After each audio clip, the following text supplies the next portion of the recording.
Good morning વિદ્યાર્થી મિત્રો। આજે આપણે બીજું ચેપ્ટર શરૂ કરીશું એસિડ બેઝ અને ક્ષાર। અગાઉના ધોરણમાં તમે ભણી ચૂક્યા કે ખોરાકનો જે સ્વાદ હોય છે ખાટો અને તુરો એ શેના કારણે હોય છે, તો કે તેમાં રહેલા એસિડ અને બેઝને કારણે હોય છે। હવે એસિડ બેઝ અને ક્ષારના ગુણધર્મો।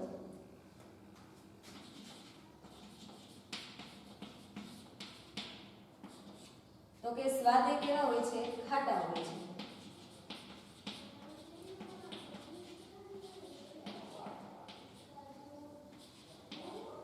બીજું કે ભૂરા લિટમસ પેપરને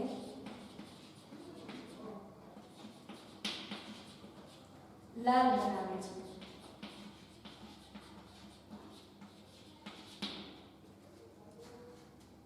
હવે એનો એસિડિક સ્વભાવ હોય છે તો કે શેના કારણે હોય છે? તો કે દહીંમાં આપણે જોઈએ તો કે લેક્ટિક એસિડ, પછી લીંબુ અને નારંગીમાં આપણે જોઈએ તો કે નાઇટ્રિક એસિડના કારણે, ઓક્ઝેલિક એસિડ, ટાર્ટરિક એસિડ અને એસિટિક એસિડ છે આના કારણે શું હોય છે? તો કે એસિડિક સ્વભાવ ધરાવે છે।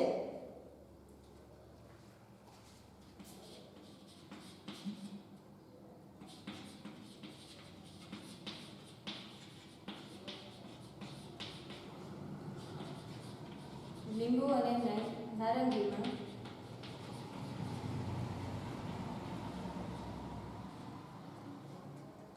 સાઇટ્રિક એસિડ, બરાબર।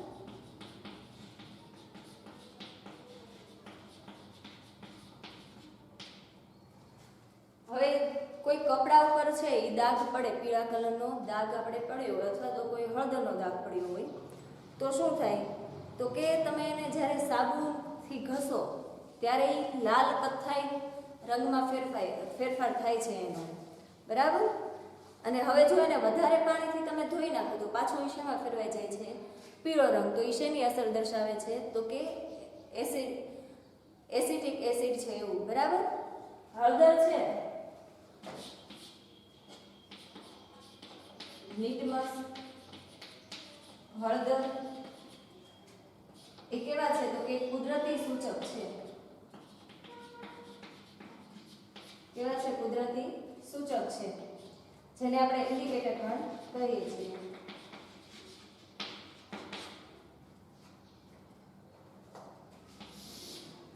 હવે વાત કરીએ બેઝની, તો કે સ્વાદે કેવા હોય છે? તુરા હોય છે। સ્વાદે તુરા હોય છે। લાલ લિટમસ પત્રને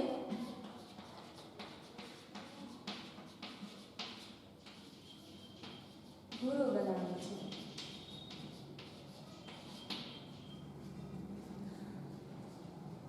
હવે બેઝ છે એ કેમ ખબર પડે બેઝિક છે? તો કે એનું જે દ્રાવણ છે એમાં શું રહેલો હોય છે? બેઝ રહેલો હોય છે। ધારો કે જે હાઇડ્રોક્સાઇડ વાળા સંયોજનો છે, કેલ્શિયમ હાઇડ્રોક્સાઇડ, મેગ્નેશિયમ હાઇડ્રોક્સાઇડ, એ બધો કેવો સ્વભાવ ધરાવે છે? તો કે બેઝિક સ્વભાવ ધરાવે છે। હવે વાત કરીએ ક્ષારની, તો કે તટસ્થ પદાર્થ। તટસ્થ પદાર્થો એસિડ અને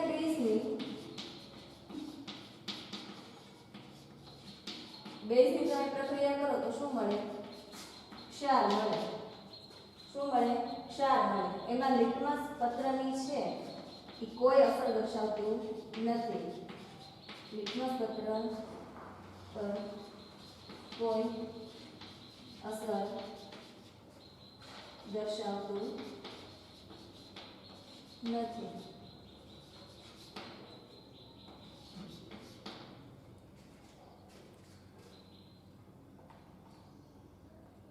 હવે એસિડ બેઝનો સ્વભાવ છે, બરાબર, રાસાયણિક સ્વભાવ નક્કી કરવો હોય તો કે આપણે કૃત્રિમ જે સૂચકો છે એનો પણ શું કરીએ છીએ?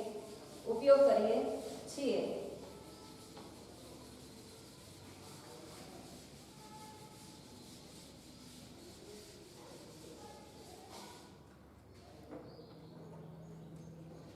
હવે કૃત્રિમ સૂચકની વાત કરીએ તો કે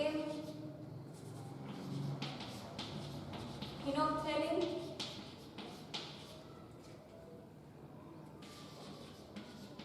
એસિડ અને બેઝ. બીજો છે મિથાઇલ ઓરેન્જ.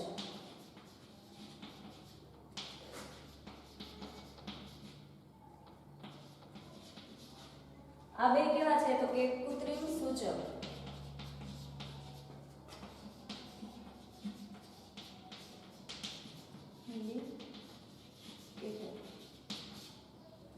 હવે એસિડ હોય ત્યારે ફિનોલ્ફથેલિન છે એ કેવી અસર દર્શાવે તો કે એસિડમાં તમે નાખો તો એ રંગવિહીન હોય છે અને બેઝમાં કેવું તો કે આછા ગુલાબી રંગનું દ્રાવણ આપે છે. આછા ગુલાબી રંગનું દ્રાવણ આપે છે. અહીંયા આપણે એસિડમાં જોઈએ મિથાઇલ ઓરેન્જમાં તો કે એસિડમાં એ લાલ રંગ આપે છે અને બેઝમાં કેવો આપે છે પીળો રંગ.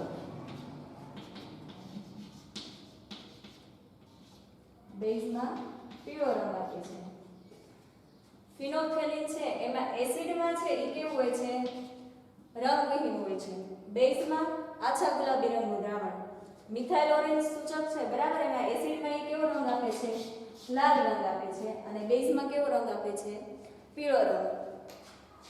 હવે એક પ્રવૃત્તિ આપી છે, પ્રશ્ન આપ્યો છે તમને કે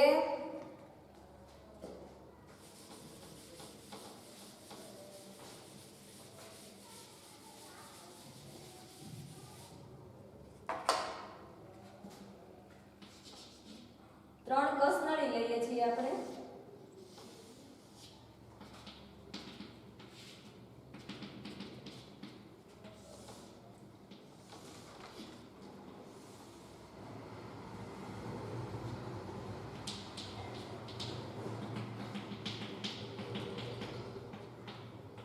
એકમાં શું છે તો કે નિસ્યંદન પાણી લઈએ છીએ, નિસ્યંદિત પાણી.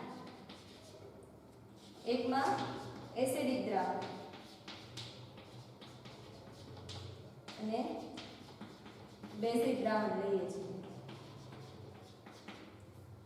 હવે અહીં તમને લાલ લિટમસ પત્ર આપવામાં આવ્યું છે, ખાલી લાલ લિટમસ પેપર બરાબર. તો હવે આનો તમારે સ્વભાવ જાણવો હોય તો કઈ રીતે જાણી શકે? આપણને ખાલી શું આપવામાં આવ્યું છે તો કે લાલ લિટમસ પત્ર. લાલ લિટમસ પત્ર. હવે જે લાલ લિટમસ પત્ર છે હું એને નિસ્યંદિત પાણીવાળી ટેસ્ટ ટ્યુબમાં છે ઈ ડીપ કરું, ડુબાડું બરાબર, તો એની કોઈ અસર જોવા મળશે નહીં. કોઈ અસર જોવા મળશે નહીં. હવે એસિડ છે તો શું છે ઈ ભૂરા લિટમસ પત્રને લાલ કલરમાં ફેરવે છે અને બેઝ છે એ શું કરે છે તો કે લાલ લિટમસ પત્રનો કલર કેવો બનાવે છે ભૂરો મળે છે.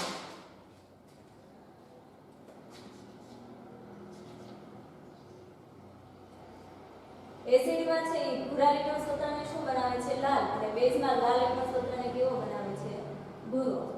હવે લાલ લિટમસ પત્રને હું આમાં ડુબાડીશ બરાબર, તો એમાં કોઈ અસર જોવા મળશે તો કે નહીં, કોઈ અસર જોવા મળશે નહીં. હવે હું બેઝિક ધરાવતા હું દ્રાવણમાં ડીપ કરું છું બરાબર, લિટમસ પત્રને હું આમાં ડુબાડું છું તો કે હા અસર જોવા મળશે. શું થશે તો કે લાલ લિટમસ પત્રને કેવું બનાવે છે ભૂરું. કેવું બનાવે છે ભૂરું. હવે આના ભૂરો જે લિટમસ પત્ર છે એને હું શેમાં ડુબાડું તો કે એસિડિક દ્રાવણમાં ડુબાડું બરાબર. તો કે હા એસિડિક છે એ શું કરે છે તો કે ભૂરા લિટમસ પત્રને કેવું બનાવે છે લાલ બનાવે છે. એટલે આનો સ્વભાવ પહેલા ખબર પડી ગઈ, કારણ કે આમાં આપણે લાલ લિટમસ પત્ર ડીપ કર્યું બરાબર, તો એનો કલર કેવો થઈ ગયો ભૂરો થઈ ગયો. એટલે આપણને ખબર પડી કે જે દ્રાવણ છે કેવું છે બેઝિક છે. હવે એનું ઈ છે આપણને અહીંયા એક જ લિટમસ પત્ર આપવામાં આવ્યું છે બરાબર, અને ત્રણેયની આપણે શું કરવાની છે કસોટી કરવાની છે. તો અહીંયા હું લાલ લિટમસ પત્રને ડુબાડું તો મને કેવું મળે છે એનો કલર ભૂરો મળે છે. એટલે નક્કી થઈ ગયું કે આ દ્રાવણ છે એ કેવું છે બેઝિક દ્રાવણ છે. હવે વળી પાછું હું શું કરું છું તો કે એના એ જ લિટમસ પત્રને હું એસિડિક દ્રાવણમાં ડીપ કરું છું બરાબર, ડુબાડું છું. તો શું થશે તો તો કે જે ભૂરું લિટમસ પત્ર આપણે ડુબાડ્યું એનો કલર કેવો જોવા મળશે? તો કે લાલ જોવા મળશે. એના ઉપરથી નક્કી કરીએ કે દ્રાવણ છે કેવું છે? એસિડિક દ્રાવણ છે. હવે ઈ લિટમસ પત્રને હું આમાં ડુબાડું, બરાબર? પહેલી વખત આપણે ભૂરું લાલ લિટમસ પત્ર છે આમાં ડુબાડ્યું તો કે કોઈ અસર જોવા મળી નહોતી. વળી પાછું જે લાલ લિટમસ પેપર છે, સોરી ભૂરું લિટમસ પેપર, એને હું પાછી આમાં ડીપ કરું છું નિષંદિત પાણીવાળા ટેસ્ટ ટ્યુબમાં, તો કે એની કોઈ અસર જોવા મળતી નથી. બરાબર? એટલે આ કેવું છે? તટસ્થ. બરાબર છે. અહીંયા આપણે લખી હતી એસિડ અને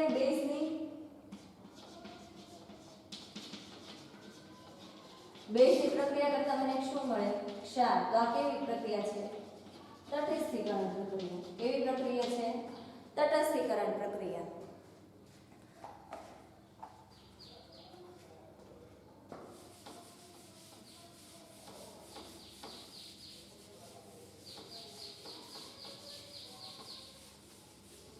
હવે નેક્સ્ટ ટોપિકમાં આપણે એસિડ અને બેઝના રાસાયણિક ગુણધર્મોની સમજ મેળવીશું. ભૌતિક ગુણધર્મો છે તે તમે અગાઉના ધોરણમાં જોઈ ગયા છો. હવે પ્રયોગશાળામાં આની તમારે ચકાસણી કરવી હોય, બરાબર? એસિડ અને બેઝના રાસાયણિક ગુણધર્મોની સમજ.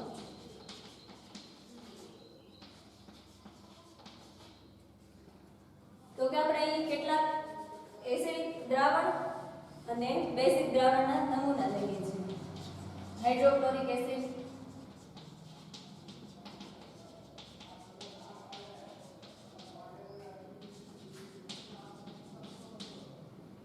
સલ્ફ્યુરિક એસિડ,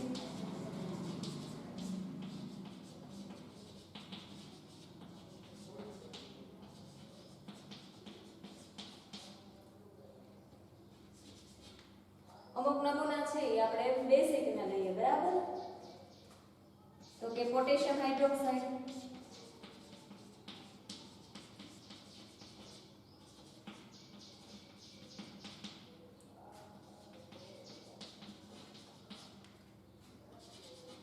પછી એમોનિયમ હાઇડ્રોક્સાઇડ,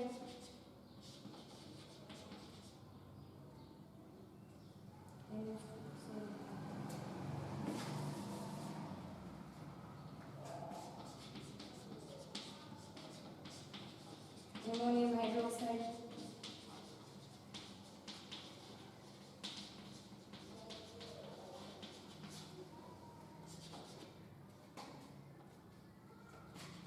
મેગ્નેશિયમ હાઇડ્રોક્સાઇડ,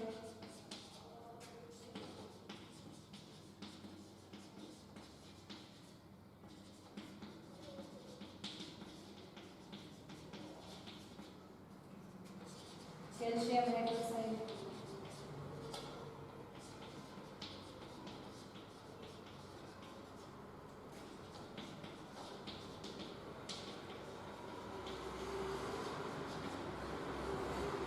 બીજા ઘણા બધા ઉદાહરણો છે, બરાબર? આમાં ammonium oxide, calcium hydroxide, magnesium hydroxide,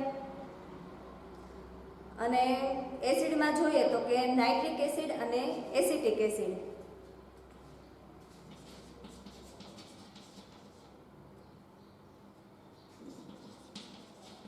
nitric acid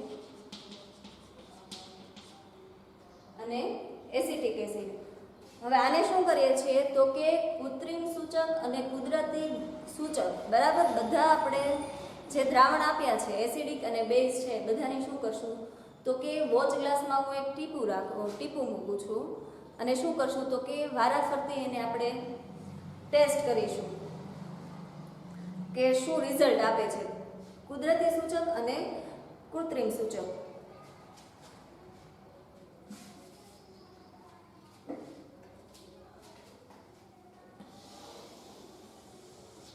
અહીંયા આપણે શું લઈએ છીએ? દ્રાવણ. લાલ લિટમસ પત્ર,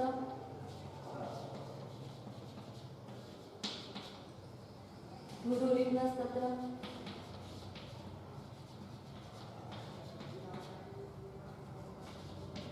ફિનોલ્ફથેલિન અને મિથાઇલ ઓરેન્જ.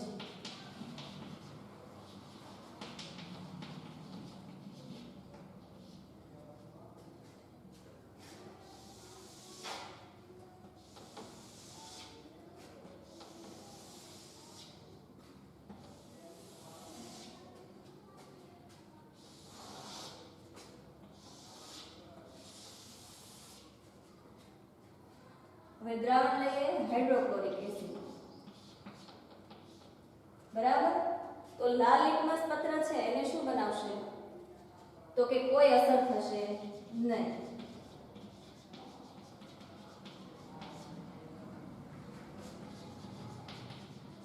એસિડ અને બેઝ. ભૂરા લિટમસ પત્રને લાલ બનાવે અને લાલ લિટમસ પત્રને ભૂરું બનાવે. ટૂંકમાં યાદ રાખવું હોય તો એ ભૂલા બે લાગુ. એસિડ છે એ ભૂરા લિટમસ પત્રને લાલ બનાવે અને બેઝ છે એ લાલ લિટમસ પત્રને કેવું બનાવે? ભૂરું. હવે HCl માં આપણે લાલ લિટમસ પત્ર નાખીએ તો કોઈ અસર દર્શાવતી નથી. ભૂરું લિટમસ પત્ર નાખીએ તો એનો કલર કેવો જોવા મળે છે? લાલ. હવે ફિનોલ્ફથેલિનની આપણે વાત કરી હતી તો કે એસિડમાં એ શું કરે છે? એસિડમાં કોઈ પ્રક્રિયા દર્શાવતું નથી. કેવું છે? રંગવિહીન. બરાબર. અને મિથાઇલ ઓરેન્જની વાત કરીએ તો એસિડમાં એનો રંગ કેવો જોવા મળતો હતો આપણને? લાલ રંગ.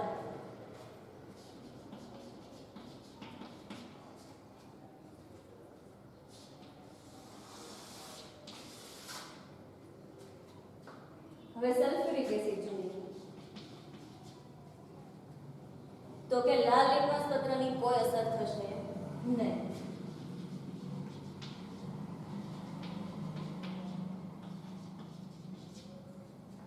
ભૂરા લિટમસ પત્રને કેવું બનાવે? લાલ. બરાબર. ફિનોલ્ફથેલિનમાં એસિડની કોઈ અસર થશે નહીં.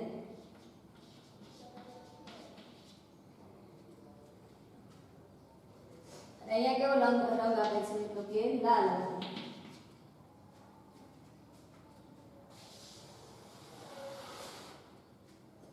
હવે વાત કરીએ પોટેશિયમ હાઇડ્રોક્સાઇડની તો કે લાલ લિટમસ પત્રને કેવું બનાવે છે? તો કે ભૂરું બનાવે છે. ભૂરા લિટમસ પત્રમાં કોઈ અસર થશે નહીં.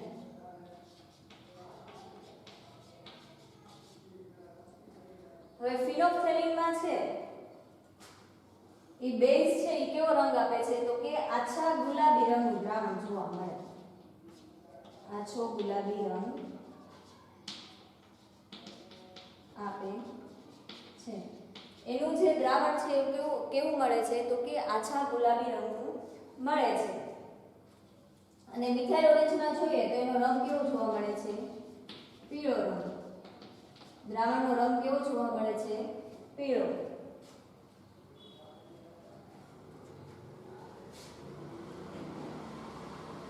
હવે વાત કરીએ એમોનિયમ હાઇડ્રોક્સાઇડની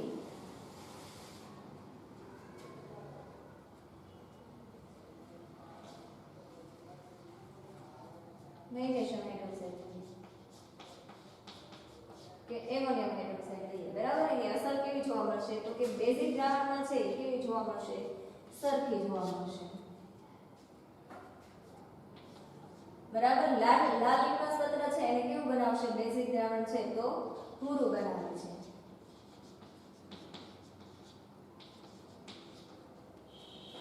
ભૂરા લિટમસ પત્ર ઉપર કોઈ અસર થશે નહીં. ફિનોલ્ફથેલિનમાં કેવો રંગ જોવા મળે છે? તો કે આછો ગુલાબી રંગ જોવા મળે છે. દ્રાવણનો જે રંગ છે આપણને કેવો જોવા મળે છે? આછો ગુલાબી રંગ.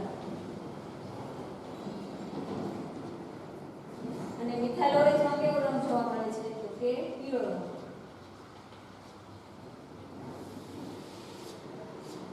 બરાબર. અમુક એસિડિક ના અમુક આપણે બેઝના ઉદાહરણો દ્વારા પ્રયોગશાળામાં શું કરી છે? આની ચકાસણી કરી છે. આ જે છે એ કેવા છે તો કે બે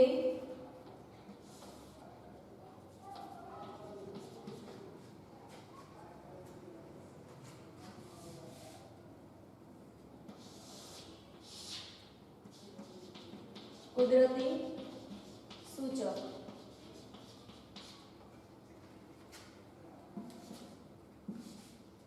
અને આ કેવા છે કૃત્રિમ સૂચક.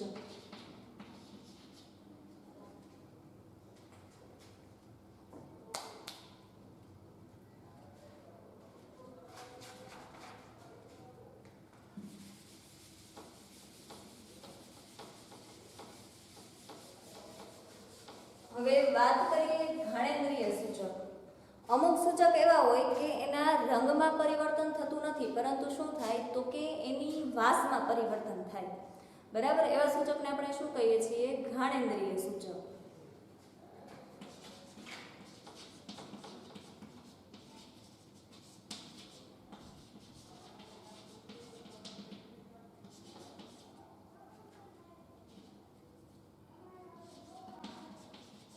રંગમાં પરિવર્તન થતું નથી,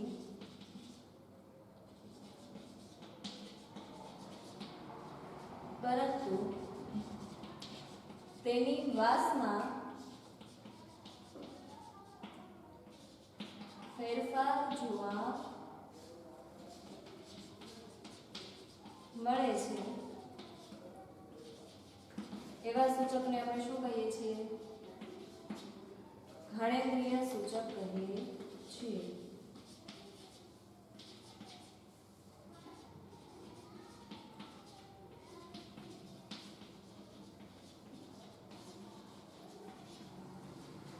બુકમાં બે ત્રણ પ્રવૃત્તિ આપી છે, બરાબર, કે સમારેલી ડુંગળીને શું કરીએ છીએ તો કે આપણે એક કાપડમાં લઈ લઈએ છીએ ને અંદર કાપડના શું નાખી દઈએ છીએ? ટુકડા. એને બાંધીને ફ્રીજમાં આખી રાત મૂકી રાખે એટલે શું થાય છે તો કે જે ડુંગળીની સ્મેલ છે એ શું થાય? કાપડમાં બેસી જાય છે. બરાબર, કાપડમાં બેસી જાય પછી આપણે શું કરીએ છીએ તો કે એક એસિડિક દ્રાવણ લઈએ છીએ ને એક બેઝિક દ્રાવણ લઈએ છીએ. બરાબર, સ્વચ્છ જે સપાટી હોય એની પર જે બે પટ્ટી હોય, બરાબર, કાપડની, જેમાં ડુંગળીની વાસ છે એ બેઠી ગઈ હોય, બરાબર, તો સ્વચ્છ સપાટી પર મૂકીને પછી શું કરીએ છીએ તો કે એકમાં છે એ હાઇડ્રોક્લોરિક એસિડના દ્રાવણના ટીપા નાખીએ છીએ અને એકમાં સોડિયમ હાઇડ્રોક્સાઇડના ટીપા નાખીએ છીએ. તો શું થાય છે તો કે જેમાં આપણે હાઇડ્રોક્લોરિક એસિડ નાખ્યું, બરાબર, એક કાપડના ટુકડાની સ્મેલ લઈએ તો એની તીવ્રતા ધીમે ધીમે કેવી થાય છે? વધતી જાય છે. બરાબર, જે વાસ હતી એના કરતાં પણ શું વધારે તીવ્ર વાસ આવે છે. હવે જ્યારે સોડિયમ હાઇડ્રોક્સાઇડના દ્રાવણના ટીપા નાખીએ છીએ એ પટ્ટીમાં શું થાય છે તો કે જે એની વાસ છે એની તીવ્રતામાં શું થાય છે? ઘટાડો જોવા મળે છે. હવે બીજું ઉદાહરણ છે વેનીલા અર્ક. બરાબર, વેનીલા એસેન્સ, બરાબર, જે તમે આઈસ્ક્રીમમાં અને ફ્લેવર માટે ઉપયોગ કરો છો. બરાબર, તો વેનીલા જે એસેન્સ છે એને શું કરીએ છીએ તો કે હાઇડ્રોક્લોરિક એસિડમાં આપણે નાખીએ છીએ. બરાબર, તો શું થાય છે તો કે એની વાસમાં છે એ તીવ્રતા જોવા મળે છે. શું જોવા મળે છે? એની વાસમાં તીવ્રતા જોવા મળે છે. અને સોડિયમ હાઇડ્રોક્સાઇડના દ્રાવણમાં નાખીએ તો શું થાય છે તો કે ધીમે ધીમે એની અસર કેવી થતી જાય છે? નાબૂદ થતી જાય છે. એટલે કે વાસ આવતી જ નથી. બરાબર,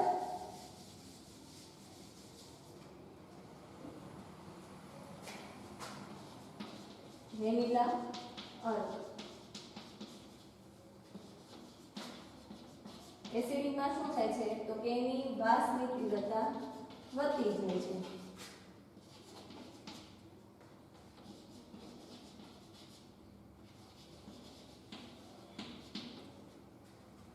અને બેઝિક દ્રાવણમાં નાખીએ તો શું થાય છે તો કે એની વાસ ઓછી થતી જાય છે. આવતી નથી એમ કહીએ તો પણ ચાલે. બીજું ઉદાહરણ છે કે લવિંગનું તેલ. બરાબર, હવે લવિંગના તેલને આપણે HCl માં નાખીએ તો શું થાય તો કે એની વાસમાં તીવ્રતા જોવા મળે. વાસમાં તીવ્રતા જોવા મળે. અને NaOH માં નાખીએ તો શું થાય તો કે એની ભાસની તીવ્રતા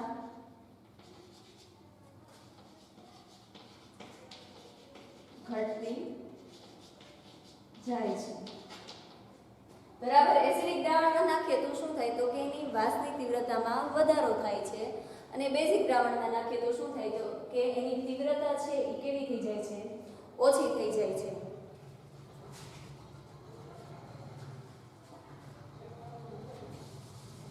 હવે જોઈએ કે એસિડ અને બેઝ છે ધાતુ સાથે કેવી પ્રક્રિયા આવે છે.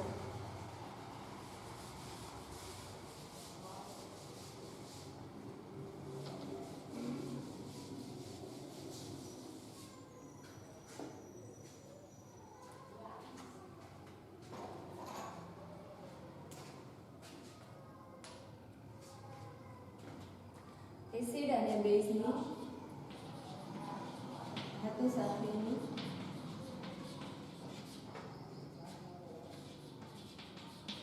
પ્રક્રિયા.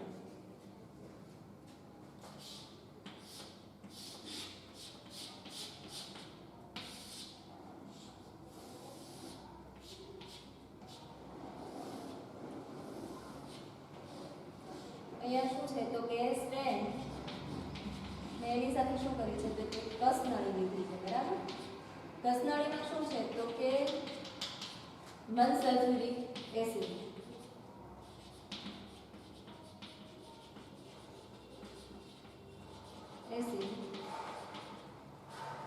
અને ઝીંક ધાતુ લીધી છે. બરાબર.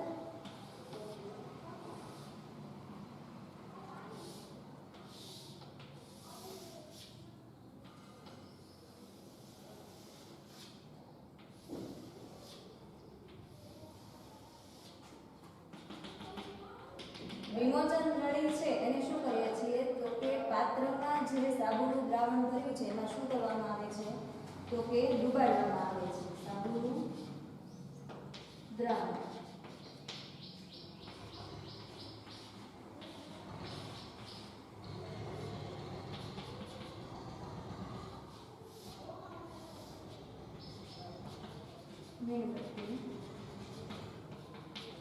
તો કે આમાં એક પ્રયોગ આપ્યો છે. બરાબર. એસિડ અને બેઝ ધાતુ સાથે કેવી પ્રક્રિયા આવે છે.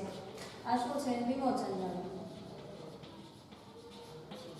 એક પાત્રમાં શું કર્યું છે તો કે સાબુનું દ્રાવણ લીધું છે. અહીંયા તમને પરપોટા જેવું કંઈક દેખાય છે. બરાબર. તો કે આગળ આપણે પહેલા ચેપ્ટરમાં ભણી ગયા કે નોનસલ્ફ્યુરિક એસિડની ઝીંક સાથે પ્રક્રિયા કરતા શું થાય છે તો કે પરપોટા સ્વરૂપે બહાર નીકળે છે. બરાબર. હાઇડ્રોજન વાયુ આપણને મળે છે. હવે અહીંયા સાબુના દ્રાવણમાં રાખવાનું કારણ શું તો કે જે વાયુ છે એ આપણને કેવો મળે તો કે પાણીની અંદર હોય દ્રાવણમાં. બરાબર. તો પરપોટા સ્વરૂપે મળે. હવે અહીંયા હું મીણબત્તી રાખો એટલે હાઇડ્રોજન વાયુ શું થાય છે તો કે ધડાકા સાથે સળગે છે. શું થાય છે ધડાકા સાથે સળગે છે.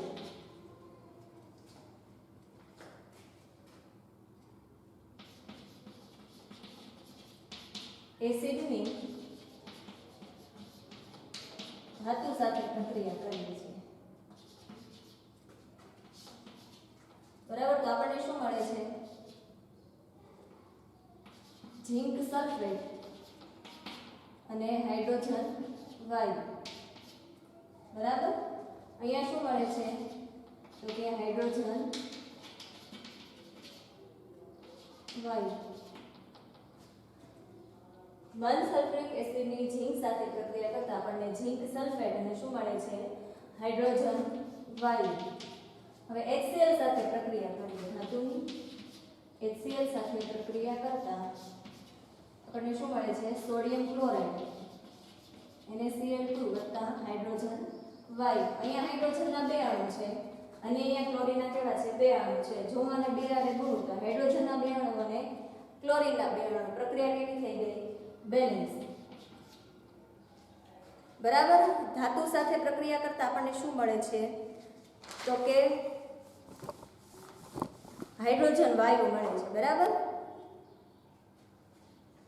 અહીંયા જે મળે છે ઝિંક સલ્ફેટ સોડિયમ ક્લોરાઇડ એ આપણને શું મળે છે તો કે ધાતુના ક્ષાર મળે છે. શું મળે છે ક્ષાર મળે છે. એસિડની ધાતુ સાથે પ્રક્રિયા કરતા ક્ષાર અને હાઇડ્રોજન વાયુ ઉત્પન્ન થાય છે, બરાબર. હવે જો બેઝ સાથે પ્રક્રિયા કરીએ તો આપણને શું મળે? તો કે બેઝ સાથે પ્રક્રિયા કરતા આપણને સંકીર્ણ ક્ષાર મળે છે. સંકીર્ણ ક્ષાર અને હાઇડ્રોજન વાયુ. સોડિયમ હાઇડ્રોક્સાઇડની ઝીંક સાથે પ્રક્રિયા કરતા Na2Zn અને O2 વત્તા હાઇડ્રોજન વાયુ. બેઝની ધાતુ સાથે પ્રક્રિયા કરતા સંકીર્ણ ક્ષાર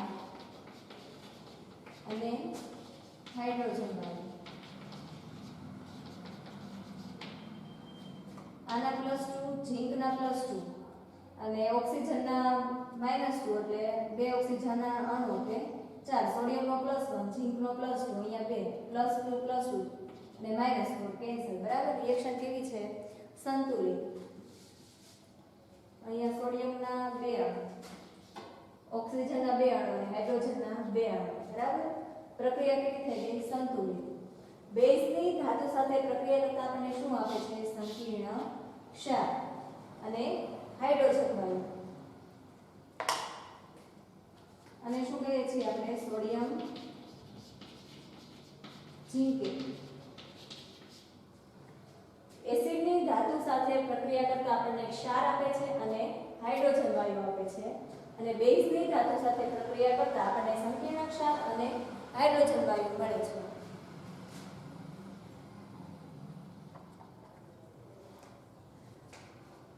હવે જો ઝીંક એસિટેટ સાથે આપણે પ્રક્રિયા કરીએ તો આપણને શું મળે છે? ઝીંક એસિટેટ મળે અને બીજું શું મળે? તો કે હાઇડ્રોજન વાયુ મળે છે.